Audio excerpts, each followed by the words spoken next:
ओम नमः सिद्धेभ्यः। ओम नमः सिद्धेभ्यः। ओम नमः सिद्धेभ्यः। ओम जय जय जय। नमोस्तु नमोस्तु नमोस्तु। नमो अर्यन्ताणं नमो सेताणं नमो ऐनियाणं नमो वजायाणं नमो लोये सवसाणं। मंगलम भगवान वीरो मंगलम गौतमो गणी मंगलम कुंद कुंदारो जैन धर्मोस्तु मंगलम सर्वमंगलम मांगल्यम सर्वकल्याणकारकम प्रदानं सर्वधर्माणां जैनं जयतु शासनं जैनं जयतु शासनं जैनं जयतु शासनं।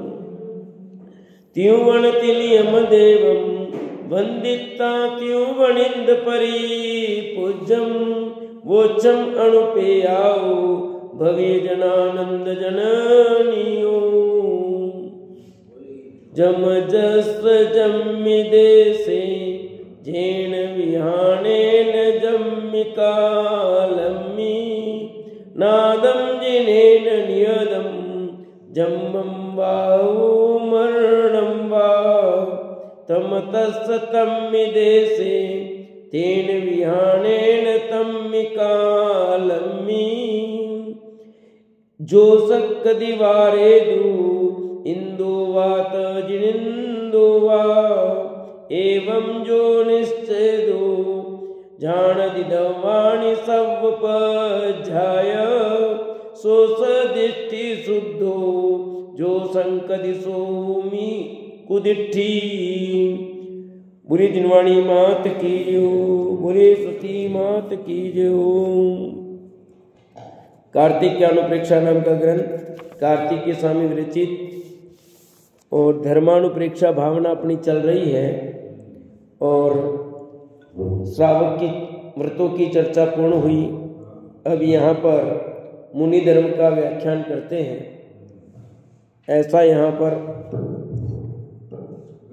कहा है।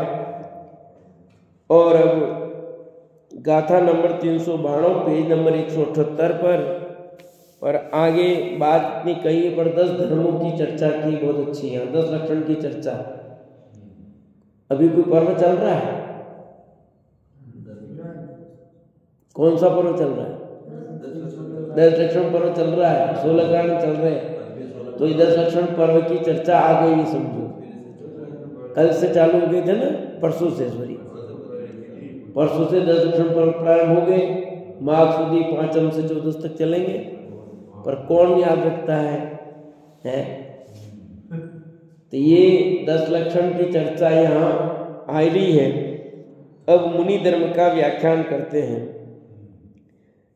जोरेण तेजुत्तो खमादि भावे परिणदो निश्चम सवत विमज्जत्थो सोसाओ बणदे दम्मो। जो रणत्ते जुत्तो जो पुरुष रत्नत्रय सहित हो, क्षमादि भाव से नित्य परिणत हो, सब जगह सुख दुख तृण कंचन लाभ अलाभ शत्रु मित्र निंदा प्रशंसा जीवन मरण आदि में संभाव रूप रहे, राग देश रहित रहे, वह साधु है। उसी को धर्म कहते हैं, क्योंकि जिसमें धर्म है वही धर्म की मूर्ति है और वही धर्म है। क्या कहा, आपको समझ में आया? कि मुनिराज को धर्म कह दिया है। क्यों कहा? हेतु दे दिया, वही धर्म की मूर्ति है, क्योंकि जिसमें धर्म है वही धर्म की मूर्ति है। रत्नगण शाखाचार्य लिखा, न धर्मो धार्मिके बिना। धर्म धर्मी के बिना नहीं होता भैया। धर्म कहाँ रहता है? न धर्मो धार्मिके बिना। वही बात यह है, उसी को धर्म कहते हैं, क्योंकि जिसमें धर्म है वही धर्म की मूर्ति और वही धर्म है। तो कहते हैं कि मुनिराज कैसे होते हैं? कि रत्नत्रय के धारी होते हैं वो, सम्यक दर्शन, सम्यक ज्ञान, सम्यक चारित्र सहित होते हैं। फिर क्षमादि भाव से नित्य परिणत होते हैं। उत्तम क्षमा, उत्तम मार्दव, उत्तम आर्जव, उत्तम सोच, उत्तम सत्य, उत्तम संयम, उत्तम तप, उत्तम त्याग, उत्तम आकिंचन, उत्तम ब्रह्मचर्य, ऐसे 10 धर्मों से युक्त होते हैं। सब जगह सुख दुख, तृण कंचन, लाभ अलाभ, शत्रु मित्र, निंदा प्रशंसा, जीवन मरण आदि में संभाव रूप रहते हैं। सुख हो दुख हो, जन्म मरण हो, सुख दुख हो, लाभ हो चाहे लाभ हो, शत्रु हो मित्र हो, सबके प्रति कैसा भाव है? एक ही भाव है, समभाव। ऐसा नहीं है कि कोई तकलीफ हो गई तो दुखी हो रहे हैं, कुछ विशेष लाभ हो गया तो प्रसन्न हो रहे हैं, कोई भक्ति कर रहा है तो प्रसन्न हो रहे हैं, कोई निंदा कर रहा है तो दुखी हो रहे हैं। ऐसे नहीं है। मुनिराज किसी को श्राप नहीं देते, किसी को बद्दुआ नहीं देते, नाराज नहीं होते, गुस्सा नहीं होते। किसने अपने विरुद्ध कुछ कह दिया,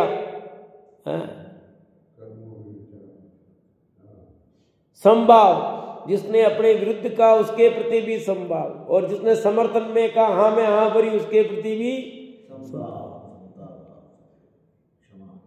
चाहे पत्थर बरसा रहा है उसके प्रति भी संभाव, और जो फूल बरसा रहा है उसके प्रति भी संभाव, गालियां दे रहा है उसके प्रति भी संभाव, और जो स्तुति कर रहा है उसके प्रति भी संभाव। ये है दिगंबर वितरागी संतों का परिचय, संभाव। सब सुख और दुख में भी संभाव। आर मिला तो भी ठीक, नहीं मिला तो भी ठीक। आर देने वाले के प्रति बहुत राग हो और नहीं देने के प्रति द्वेष भाव, ऐसा भी नहीं होता। दोनों के प्रति वही भाव है भैया। तृण कंचन, उनके लिए सब समान है। सोना हो कि तिनका हो, उनके लिए सब बराबर है। गरीब हो कि अमीर हो, उस गरीब व्यक्ति के प्रति भी वैसा ही भाव, और एक अमीर के प्रति भी, उसके लिए तो वो ही है, श्रावक ही है, सामान्य दोनों। पर पैसे वाले को बहुत सम्मान दे देना, आगे बैठाना उनको, उसको क्या काम है, क्यों आए भैया, ऐसा तिरस्कार का भाव नहीं। दोनों के प्रति संभाव होता है उनका। सामान्य व्यक्ति हो चाहे वो धनाढ्य हो, राजा हो कि रंक हो, दोनों के प्रति संभाव। एक को तो दर्शन करने आने देंगे, एक को नहीं आने देंगे, तो फिर वो फर्क हो जाएगा। उसके उनके लिए कोई भेदभाव नहीं है, क्योंकि दर्शन की किसी की रोगी नहीं हो, तो अपने ध्यान में मग्न है। खुले हो तो कौन रोकेगा, कोई पहरेदारी नहीं होता उनका, तो रखवाला ही नहीं होता, कोई प्रतिबंधित ही नहीं होता।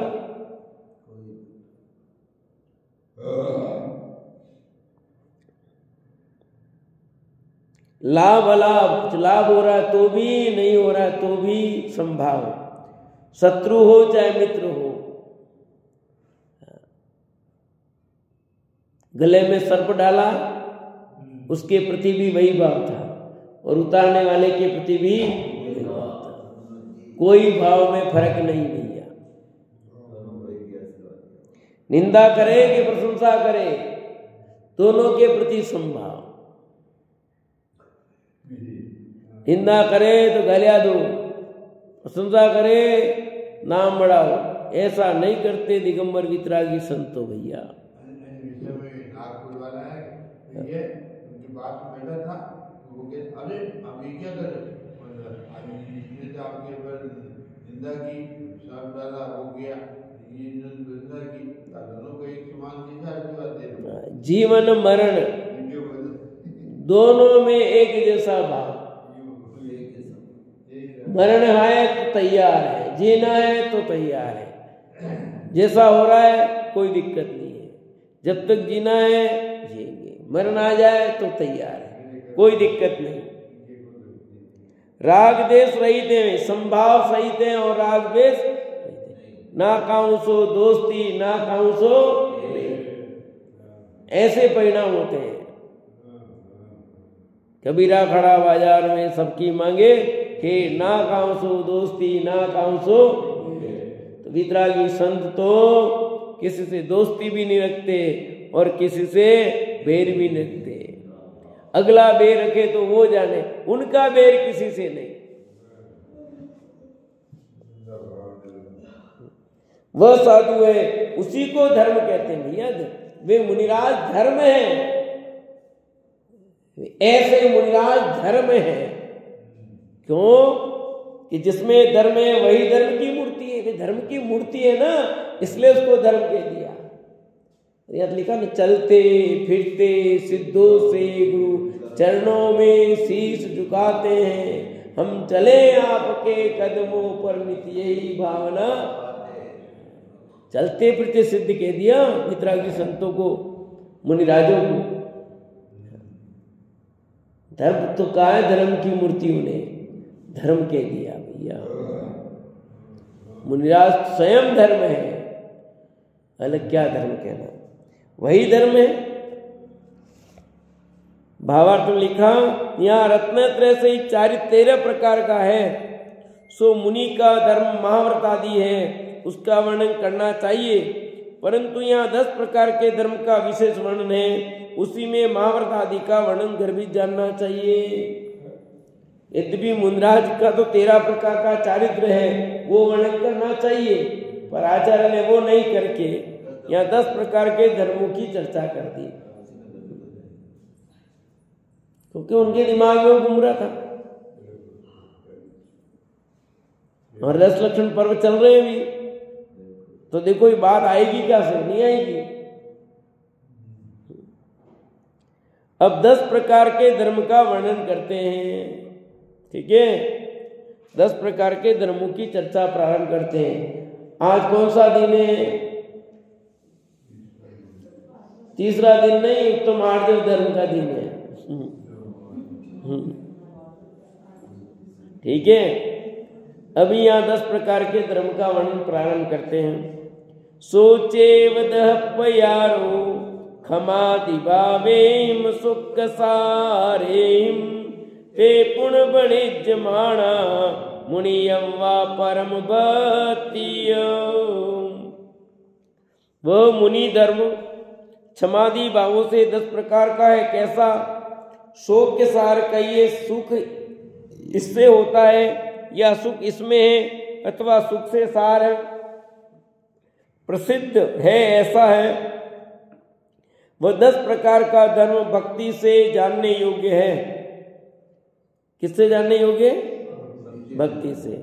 उत्तम, क्षमा, मार्दव, आर्जव, सत्य, सो, संयम, तप, त्याग, आकिंचन, ब्रह्मचर्य, ऐसे 10 प्रकार का मुनि धर्म है। सो इनका भिन्न भिन्न व्याख्यान आगे करते हैं, सो जानना। इनका व्याख्यान आगे करते हैं, 10 धर्मों के एक की चर्चा। तो ये जो मुनि धर्म समाधि 10 प्रकार का है, वो शोक के सार, ठीक है। सुख इससे होता है, किससे? 10 धर्मों से सुख होता है। पालन करे तो जो धारण करेगा वो सुखी होगा, जो धारण नहीं करेगा वो सुखी नहीं होगा।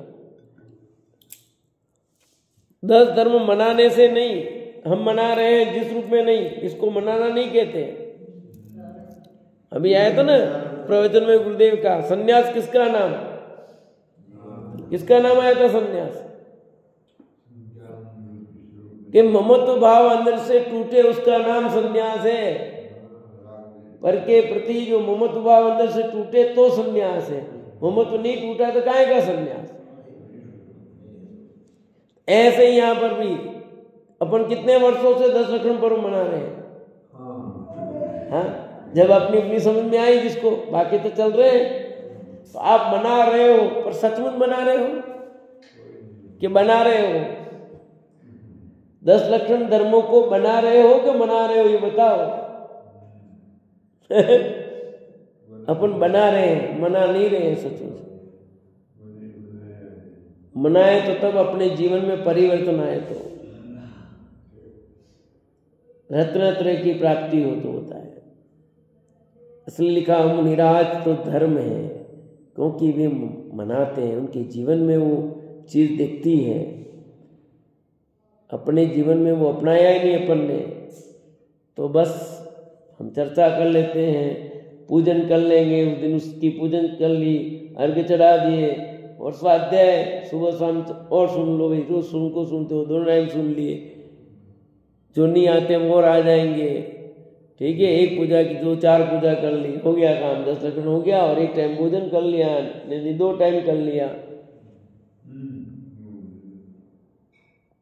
ऐसे नहीं बनता भैया।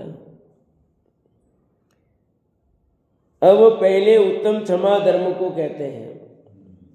कोहेन जो न तत्पदी सुर नर तिरियेम किर माणेवी उवसज्ञे वीरौदे तस् खिमा निम्मला होदी।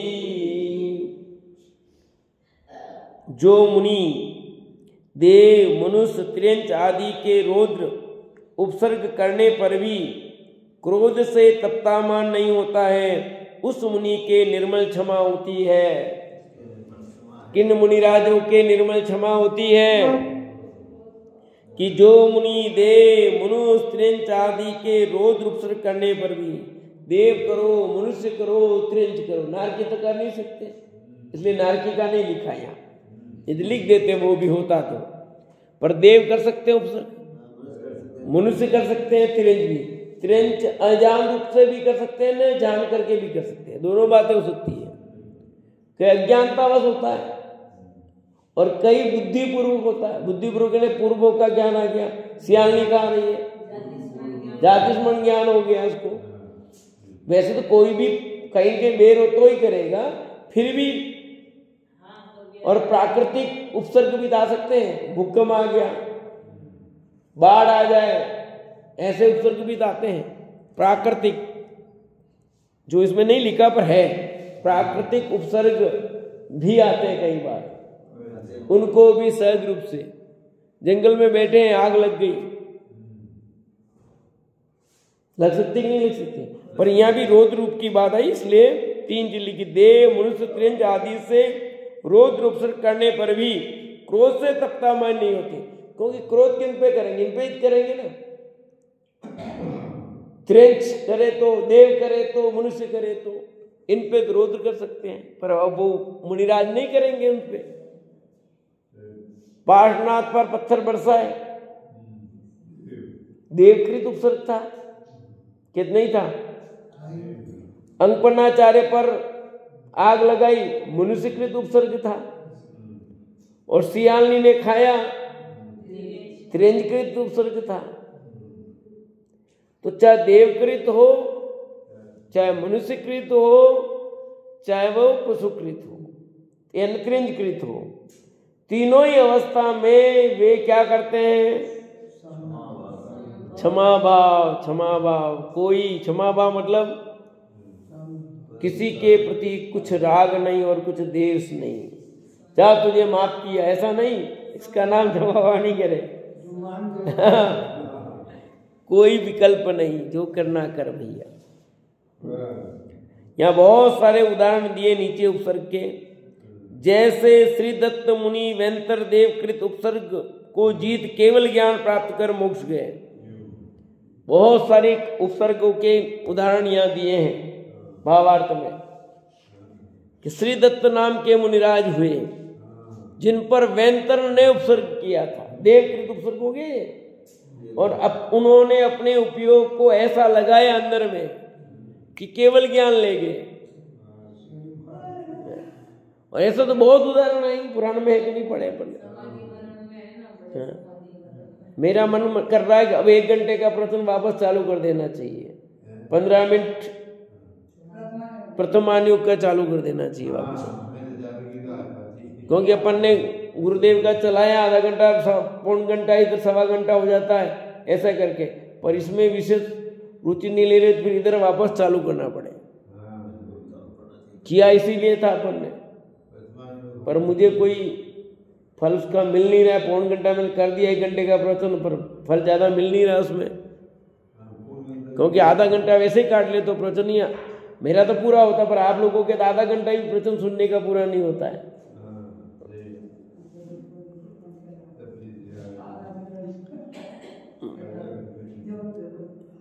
देखो और कहते हैं भैया, चिलाती पुत्र मुनि वेंत्रकृत उपसर्ग को जीतकर सर्वा सिद्धि गए। क्या लिखा? चिलाती पुत्र मुनिराज वेंत्रकृत उपसर्ग को जीतकर सर्वा सिद्धि गए। कमी रह गई थोड़ी सी, सर्वा सिद्धि गए, पर काम तो किया ही है, उसके प्रति तो क्षमा भाव धारण किया है। स्वामी कार्तिकेय मुनि जिनका हम ये पढ़ रहे हैं ग्रंथ, वे कार्तिकेय मुनिराज क्रौंच राजकृत, एक राजा था क्रौंच राजा, ठीक है, उसने उपसर्ग किया, उसको जीता और ये देवलोक में स्वर्गलोक में गए। क्योंकि इनकी कथा है, कागजा दो, किताब दो, इनकी कथा है ये वाली। इसमें क्रौंच राजा हुआ, उस राजा ने उपसर्ग किया और उपसर्ग के परिणाम स्वरूप देखो थोड़ा सा कथानक है। क्रौंच राजा का उपसर्ग जीतकर देवलोक, जो स्वामी कार्तिकेय के पिता थे वे उनकी माता के भी पिता थे, उन्होंने अपनी पुत्री से विवाह किया था। ये सब पता है आगे की। एक बार राजकुमार कहने लगा कि माताजी, इन सबको ननिहाल से भेंट आती है, मुझे क्यों कुछ नहीं आता? ठीक है, इन सबको ननिहाल से भेंट आती है और मुझे कुछ क्यों नहीं आता? मेरी ननिहाल कहाँ है बताओ? तब उनकी माता रुदन करती है कि हे पुत्र, ये बात कही जा सके ऐसी नहीं है, जो तेरा पिता है वही मेरा पिता है। देखो ये कथानक देखो भाई, यह सुनकर राजकुमार को वैराग्य होता है। अहो धिक्कार है इस संसार को, ऐसा विचार कर स्वयं दीक्षा ले लेता है, जंगल में जाता है। एक बार वे मुनिराज स्वयं अपनी बहन के गांव जाते हैं। वहां खिड़की से मुनि को देखकर बहन नीचे आई। अपना भाई और फिर मुनि है इसलिए बहन वंदन करती है। इस अनजान नग्न पुरुष को वंदन करते देखकर उसका स्वामी क्रौंच राजा क्रोधित होता है। उसका स्वामी मतलब पति, कार्तिकेय के जिया जी यूं, और मुनि के ऊपर बहुत प्रहार करता है।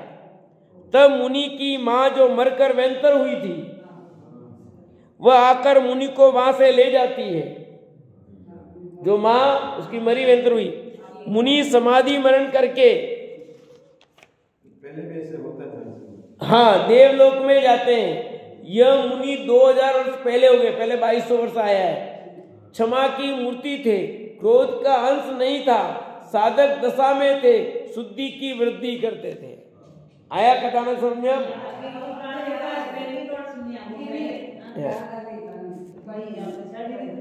देखो जगत की दशा कैसी विचित्रता। आज भी ऐसे उदाहरण मिलते हैं, पहले भी, कि कहां माता और कहां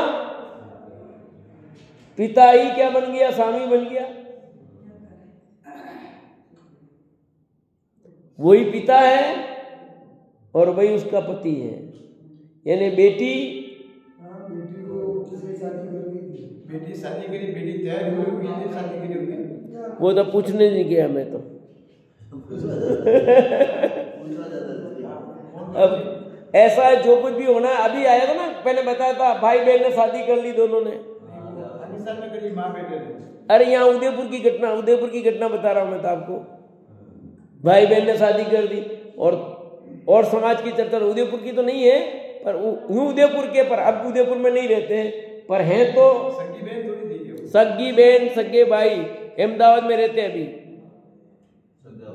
जैन समाज की घटना है। तो अब क्या करो? और मोबाइल में दूसरी घटना और आई थी, जो ये हमारी क्लासेस चली ऑनलाइन है उस समय कोरोना, तो उस समय एक घटना और आई, बहुत वर्षों पुरानी घटना है भाई बहन की जो। और एक घटना ये और है जो अभी ताजी घटी कुछ वर्षों पहले, वो जैनियों की नहीं है, दूसरों की। दोनों भाई बहन साथ में मोबाइल पढ़ते और दोनों ने देख लिया हम साथ नहीं, हम दोनों रहेंगे बस, क्या करूं? तो ऐसी घटनाएं घट जाती हैं, स्थितियां। पहले तो जुड़वा ही पैदा होते थे तो वो पति पत्नी हुआ करते थे। हाँ, पहले जुड़वा हुआ करते थे तो वो अलग बात थी। आज ऐसा नियम नहीं है।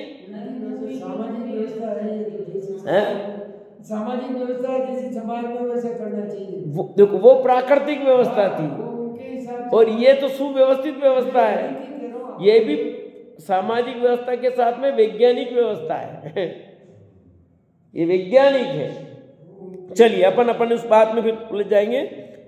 यहां तो बात चल रही है कि कैसी प्रगति, देखो क्षमा भाव, कि अपने ही बेन दर्शन कर नहीं पा रही है अपने मुनिराज की। वो तो मुनिराज के दर्शन करने आई है, पर उसको बुरा लगा कि ऐसे कैसे दर्शन कर रही है अनजान व्यक्ति के, नग्न व्यक्ति को। और कितना देखो, उनके किसी कर्म पूर्व भव का कोई कर्म का उदय, इसलिए उसको, नहीं तो कोई दर्शन करे मुनिराज के, कौन नाराज हो गए, कौन गुस्सा करे। पर इनके ऐसे पाप कर्म का उदय, उनका ऐसा भाव आना और इनके कर्मों की निर्जना होने का काल, उन्होंने उस पर कोई क्रोध नहीं किया, उसने उसका काम किया। कार्तिकेय स्वामी ने अपना काम किया, समाधि ली और देखो पुण्य का उदय भी साथ में आया। जो माँ थी वही उसमें हाजिर हो गई और उसको बचाया मतलब ले गई और अपने ध्यान में लगे। आयु पूर्ण हो गया था काल, वही देवलोक में चले गए। कार्तिक से भी है, देवलोक में ही है। हाँ, अभी देवलोक में ही अपने को मिले होंगे या मिलेंगे आगे, अपने को बात करेंगे अपन, ठीक है ना। पहले मिल के आए फिर मिल लेंगे, ठीक है ना। चलिए, अभी तो बहुत आयु है ना उनकी। घटना ऐसी भी आती है, इससे संबंधित है आगम में। हाँ, कि एक राजा था जो उसकी बेटी बहुत सुंदर थी, तो उसको मतलब वो उसमें रीझ गया बेटी पे। तो उसने जो सभा बुलाई और सभा में सब दरबारियों को इकट्ठा किया और उसने छल किया है क्या कि जो राज्य में सबसे सुंदर वस्तु होती है उसका मालिक कौन होता है। आगे की कथा है। तो उन लोगों ने, दरबारी सबने कहा कि उसका मालिक राजा होता है। तो ये बेटी सबसे सुंदर है तो उससे शादी करी। ऐसी मायाचार। हाँ, देखो भाई होती है ना। अरे ये संसार है ना, संसार में सब प्रकार की घटनाएं घटती है, कम ज्यादा होगा सब होते हैं। आज नात्रा प्रथा आज थोड़ी हो रही है, पहले भी होती थी। लेके चले जाते थे, भागने की घटनाएं पहले भी होती थी, आज भी।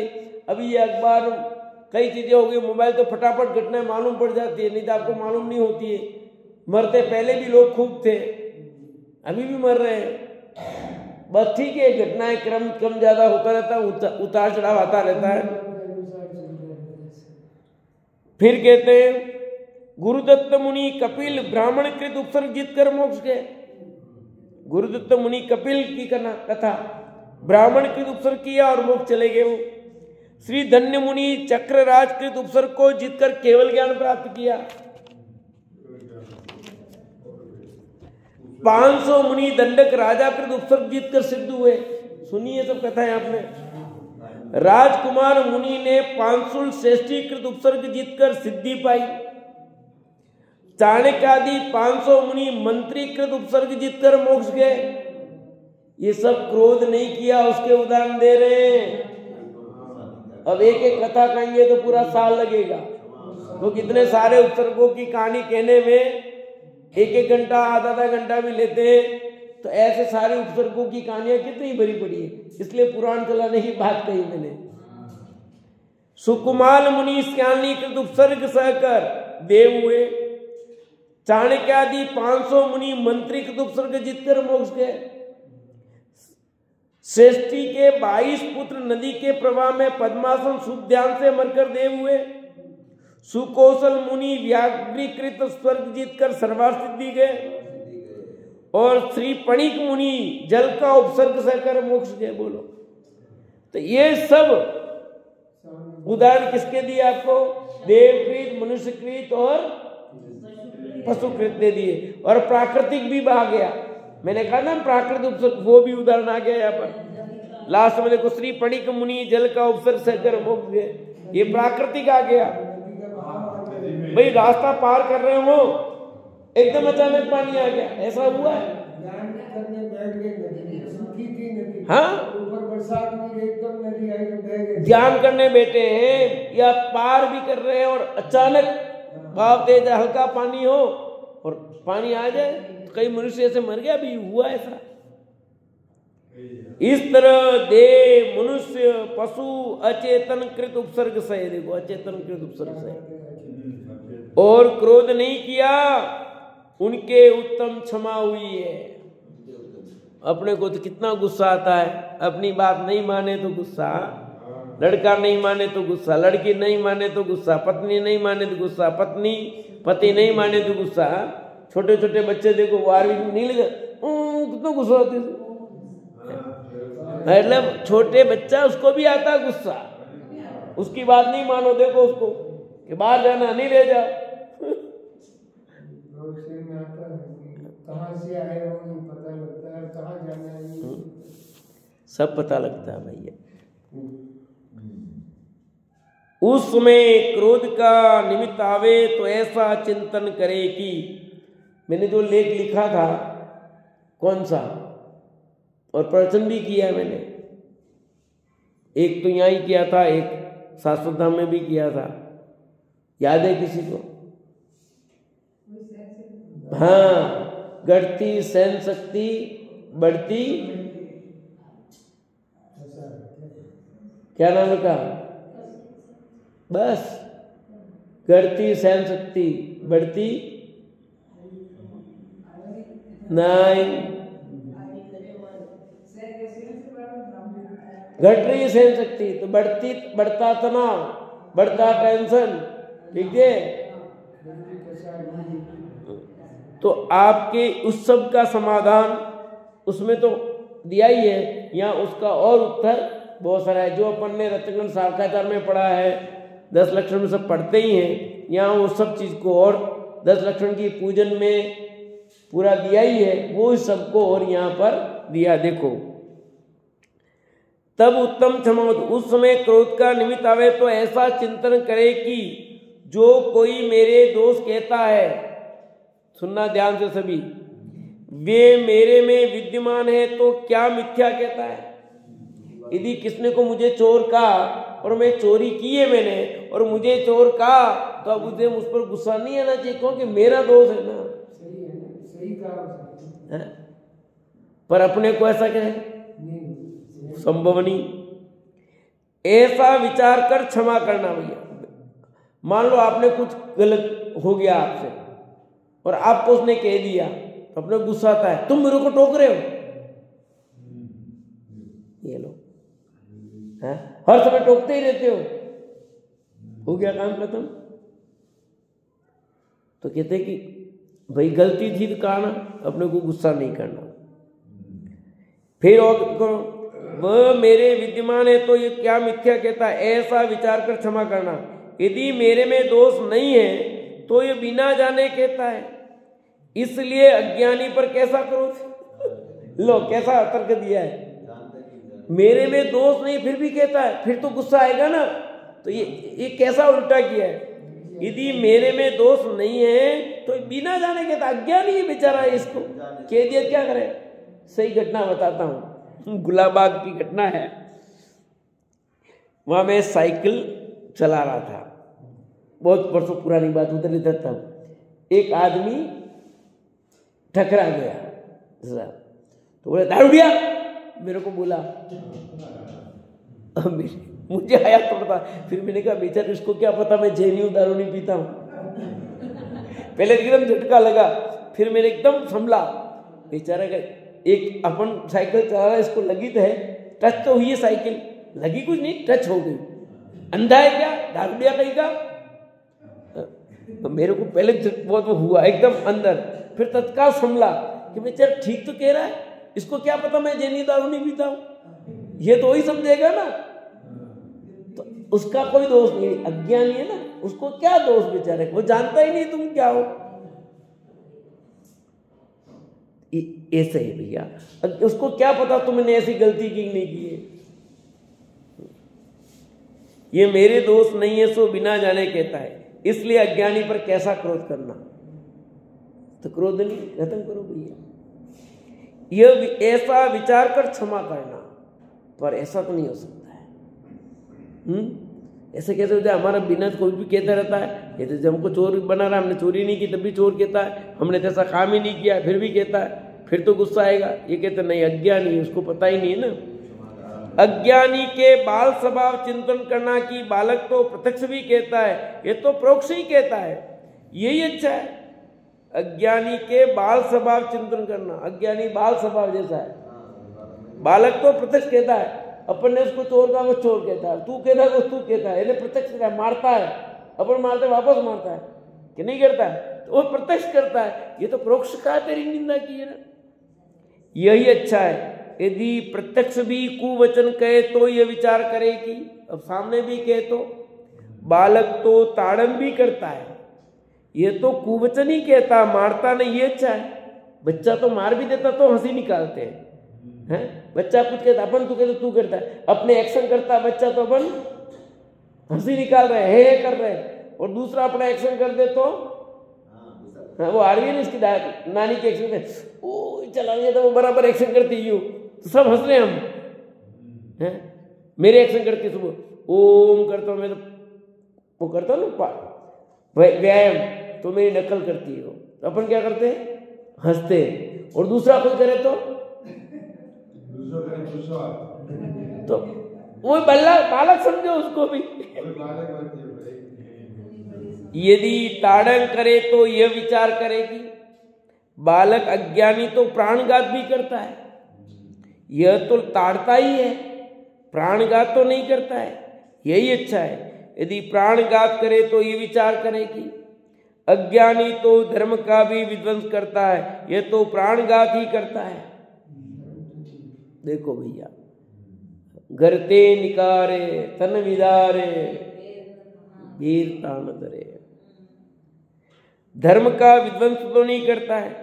और ये विचार करे कि मैंने पूर्व जन्म में पाप कर्म किए थे, उसका यह दुर्वचनादि उपसर्ग फल है, मेरा ही अपराध है, पर तो निमित्त मात्र है, पर तो जो कुछ भी हुआ है वो सब, कोई मुझे मार रहा है, पीट रहा है, डांट रहा है, फटकार रहा है, कुछ भी कर रहा है, मेरे ही कर्म का दोष है, प्रायश्चित करो भैया अपना।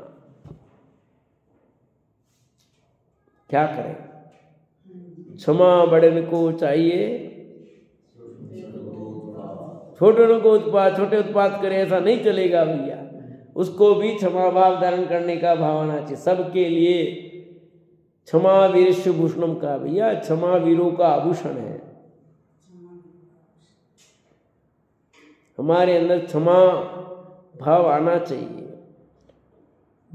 यद्यपि हम उस भूमिका में उतने नहीं पहुंच गए जितना यहाँ लिखा है, क्योंकि मुनिराज की चर्चा चल रही है, पर ये सब समझ करके अपने जीवन में भी यथा योग्य क्षमा भाव आना चाहिए। उस लेवल पर नहीं पहुंच पाए कोई बात नहीं, पर प्रयत्न तो किया जा सकता है और सफलता मिलती है। जितना बन सके उतना तो कर ही सकते हैं कि नहीं। ऐसा नहीं है पूर्ण रूप से हो पाएगा भी, परंतु फिर भी बहुत कुछ क्षमा भाव धारण किया जा सकता है भैया, क्योंकि क्षमा करोगे फिर बेर नहीं होगा आपको। गुस्सा आ गया क्या करें, देखो सब लिखा नहीं है, मेरे को गुस्सा आ गया कर रहे हैं, ठीक है आगे का काम मत करो। थप्पड़ मार दी तो थप्पड़ ही मारी है ना, मारा तो नहीं, क्रम से आगे बढ़ते जाओगे तो कहीं कहीं तो रुकेगा ना।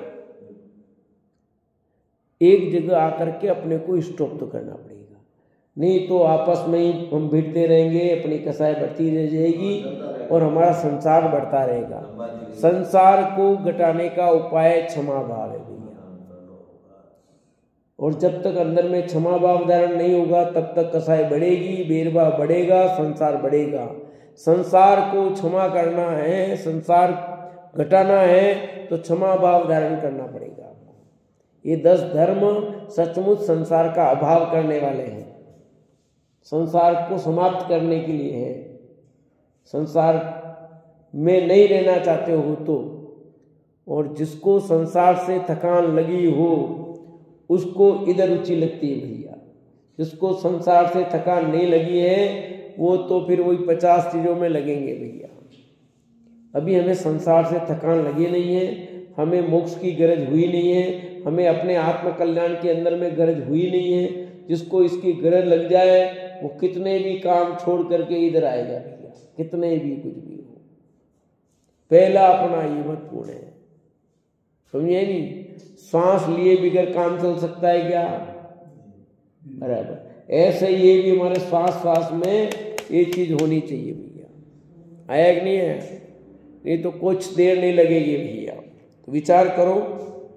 इसलिए अंत में लिखा, यह विचार करे कि मैंने पूर्व जन्म में पाप कर्म किए थे, उनका यह दुर्वचनादि उपसर्ग फल है, मेरा यह अपराध है, पर तो निमित्त मात्र है, पर तो निमित्त मात्र है इत्यादि चिंतन से उपसर्ग आदि निमित्त से क्रोध उत्पन्न नहीं होता। फिर क्रोध उत्पन्न नहीं होगा भैया। एक ही बात है, सकारात्मक सोच होगी, सही दिशा में सोच होगी तो नहीं आएगा।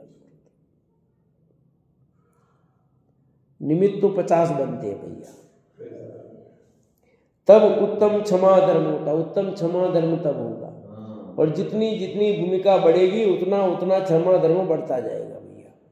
चौथे गुणस्थान का चौथे गुणस्थान योग होगा, 5वें वाले के 5वें जितना होगा, 7वें वाले के 7वें, छठे 7वें जो लेवल उतना होगा, और जैसे जैसे बढ़ेगा उतना उतना टेम्परेचर बढ़ता जाएगा।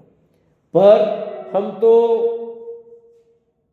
कैसे गुणस्थान रही थे ना अपन तो, सुमन दीदी अपने तो गुणस्थान है ही नहीं, क्या है?